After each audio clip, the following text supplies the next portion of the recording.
Hello guys, welcome to the banking blogs of Rishika. कैसे हैं आप सब? सबकी प्रिपरेशन चल रही है। अब तो कलर को लेकर चल रही होगी। पीओ का तो पेपर ऑलरेडी ओवर हो ही गया है और कितने सारे सियापे हुए हैं ये सबको पता है। कितना कुछ कंट्रोवर्सी में भी रहा, कहीं कहीं कहीं कोई शिफ्ट इतना ज़्यादा टफ कर दिया कि लोग इमोशनल होके भी बाहर निकले।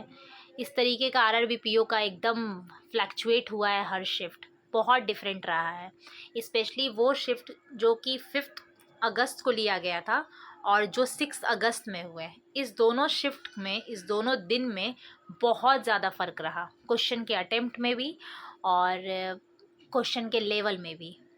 तो आपने थंबनेल देखा ही होगा इस वीडियो का, तो उससे तो आप समझने, आपको अंदाज़ा हो ही गया होगा कि ये वीडियो किस चीज़ पे है। ये वीडियो स्पेशली मैं लेकर आई हूँ ताकि आप जो अटेम्प्ट किए हैं, जिसमें आप टेंशन में हो, वो आपका थोड़ा क्लियर हो जाए। आपको मेंस की प्रिपरेशन करनी चाहिए या नहीं, ये क्लियर हो जाए। And the third, the most important part, कि आखिर कट ऑफ क्या जाएगी आरआरबी पीओ की। बहुत सारे वीडियोस आ गए होंगे इस टाइम तक, लेकिन मेरा थोड़ा देर से लाने का ये इरादा था कि मुझे पता था कि लोगों के जो अटेम्प्ट्स हैं वो डिफ़र बहुत कर रहे हैं, सबसे पहली बात। दूसरी पॉइंट ये है कि आरआरबी पीओ का जो पेपर होता है वो स्टेट वाइज होता है, ये सबको पता है। आप आईपीएस पीओ की तरह नहीं होता है कि all over India same cut off जाएगा। ये स्टेट वाइज होता है, जो कि वैरी करता है। अलग अलग स्टेट में अलग अलग कट ऑफ जाते हैं, है ना। तो बिना टाइम गवाए मैं इस वीडियो को शुरू करती हूँ। तब तक आप भी अपने इस चैनल को शुरू कर दीजिए, सब्सक्राइब करना, शेयर करना। तो सबसे पहली बात, मैं बात करूँगी 5 और 6 अगस्त के डिफ़िकल्टी लेवल पे। जैसे कि 5 अगस्त को मैंने जब मतलब चेक किया है, लोगों के जो अटेम्प्ट्स हैं वो 60 में भी है, नो डाउट। 59, 60, 61, 62 तक अटेम्प्ट है। बट जब 6 अगस्त की बात होता है, चाहे वो कोई भी शिफ्ट हो, 6 अगस्त में फर्स्ट हो, सेकंड हो, थर्ड, फोर्थ, जो भी रहे हो, उसमें लोगों के एवरेज जो अटेम्प्ट है वो 50s में है। लाइक 50 है, किसी का 52 है, 55 है। 60 is just like extra ordinary, बहुत कम, मतलब मुझे रेयरली देखने को मिल रहा है। अब पोल का क्या है, लोग बस बटन क्लिक कर देते हैं, बट एक्चुअल पोल भी तो होना ज़रूरी है। मैं मेरी ख़ुद की एक फ्रेंड का 6 अगस्त को हुआ था। उस लड़की का मॉक में 98, 99 परसेंटाइल, इस तरीके के परसेंटाइल उसके रहते थे। बट उसके अटेम्प्ट जो है सिर्फ़ और सिर्फ 49 हुए हैं सेकंड शिफ्ट से। मैं ये नहीं कहती हूँ कि सिर्फ 49 बनाने लायक ही होगा, मे बी स्टक हुआ या मे बी क्या हुआ। एग्ज़ाम एक अलग लेवल का है, मॉक से आप उसको जज नहीं कर सकते। बट ये रियलिटी है कि अटेम्प्ट्स बहुत गिरे हैं 6 अगस्त में, बहुत ज़्यादा। इवन अच्छे अच्छे स्टूडेंट्स के 45 अटेम्प्ट्स भी हुए हैं। तो आप देख सकते हैं कि 5th में और 6th में बहुत फ़र्क हुआ है। तो आप अपने आप को कंपेयर मत करें इस चीज़ को सोचकर कि मेरे अटेम्प्ट तो 52 है और मेरे दोस्त का अटेम्प्ट तो 62 है, जो कि वो 5 अगस्त का था। आपको पता है कि बैंकिंग एग्जामिनेशन नॉर्मलाइजेशन के लिए माना जाता है। यहाँ पे इजी शिफ्ट को की भी नॉर्मलाइजेशन होती है और जो टफ़ शिफ्ट है उनके साथ भी नॉर्मलाइजेशन होता है। Even last year tough shift वालों का 10 मार्क्स तक बढ़ा है एक्स्ट्रा, 10 मार्क्स। इट मीन्स कि उनके अटेम्प्ट आई थिंक 52 थे शायद उनके अटेम्प्ट, और उनको टोटल मार्क्स 62.25 आया था। लास्ट ईयर की मैं बात कर रही हूँ, 10 मार्क्स एक्स्ट्रा, सोच लीजिए। बट कब होता है ये? जब आपकी एक्यूरेसी 100% है। तो अगर आपकी एक्यूरेसी 100% है ना, तो आप ये चीज़ मान के रखिए कि आपके साथ अगर टफ़ शिफ्ट आया है तो आपके साथ नॉर्मलाइजेशन होगी, आपके मार्क्स अच्छे खासे बढ़ेंगे। ये चीज़ आप माइंड में सेट कर लीजिए। अच्छे स्टूडेंट है, मेहनत किया था, अपने मॉक्स में अच्छे मार्क्स आते थे, तो जाहिर सी बात है थोड़ा 19 थोड़ा 20 चलता है। बट अगर इतने ज़्यादा अटेम्प्ट्स आपके कम हो गए, इसका मतलब है कि पेपर में लेवल था। अब यहाँ पे बहुत लोग ऐसा बोलेंगे, नहीं मैं तो 6 का ही हूँ, 6 तारीख को ही मैंने पेपर दिया था, बट मेरे अटेम्प्ट तो 65 हैं, 70 हैं। आप कैसे बोल सकती हैं ऐसा कितना टफ़ शिफ्ट आया था? मैं आपकी बात नहीं कर रही, मैं एवरेज स्टूडेंट की बात कर रही हूँ, जो कि एवरेजली गया है। जो पोल मैंने चेक किया है उसमें एवरेजली 50s में ही लोग हैं 6 अगस्त के, मैं उनकी बात कर रही हूँ।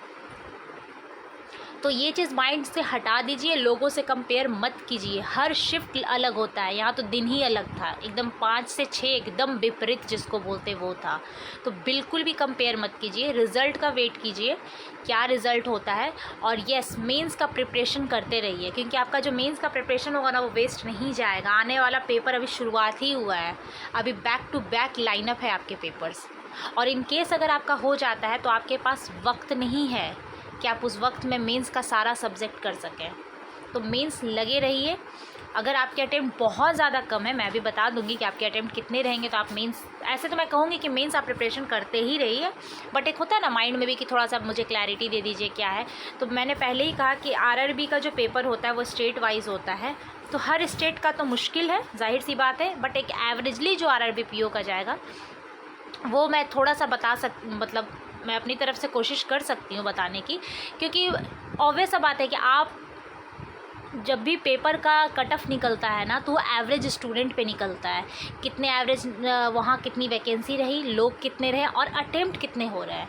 अगर सपोज़ कुछ बच्चे 65 करते हैं और ज़्यादातर मतलब जो कहते हैं ना एवरेज स्टूडेंट अगर 50 कर रहे हैं अटेम्प्ट, तो जाहिर सी बात है इसके आसपास जाएगी ना, तो 65 कट ऑफ चली जाएगी, इतना नहीं, क्योंकि उन्हें एक स्टूडेंट नहीं लेना है ना।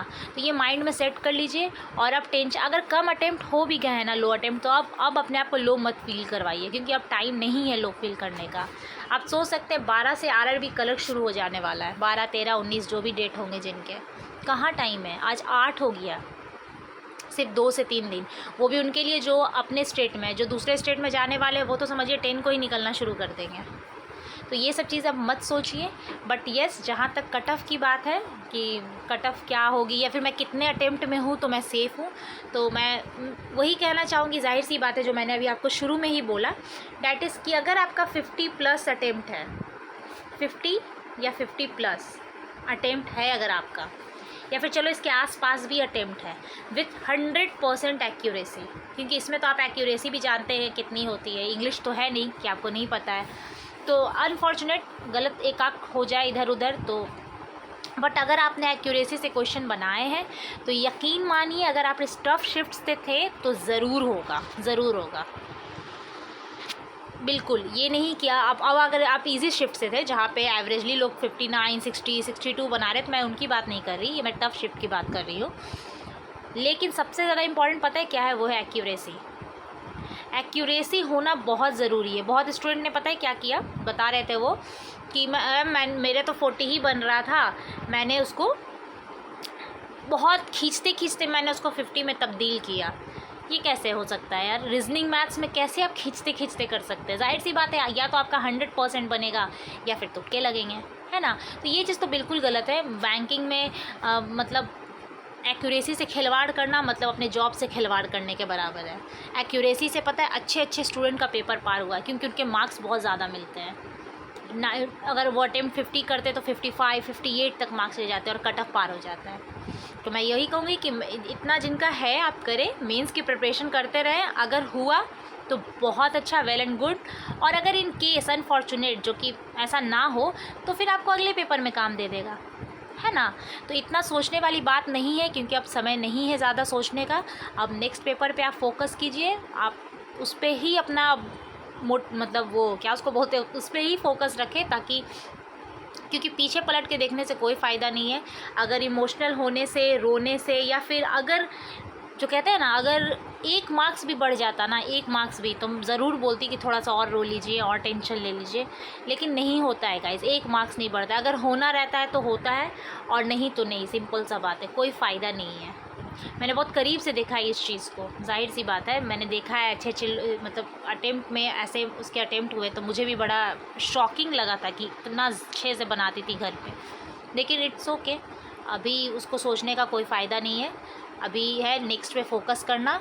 और अगर इन केस आपको लगता है कि आप उसमें गलती कुछ आपने किया है तो उसको है अभी सही करने का समय, कि नेक्स्ट पेपर उस पर हेवी ना हो। बस यही कहना था। इस वीडियो को मैंने इसीलिए बनाया स्पेशली कि जो लोग भी अभी भी फ़िलहाल सोच रहे हैं आरआरबी पीओ का, तो बिल्कुल ना सोचें, ये एग्ज़ाम हो चुका है, आपके हाथ से निकल चुका है ये एग्ज़ाम। इसका रिज़ल्ट आपके हाथ में है। अब तो देखते हैं रिज़ल्ट क्या होता है। अभी होप ना छोड़ें और लगे रहें और नेक्स्ट एग्ज़ाम पे फोकस करें। तो बाय बाय, टेक केयर, अपना ख्याल रखें और अपने फैमिली का ख्याल रखें। Thank you so much and good night.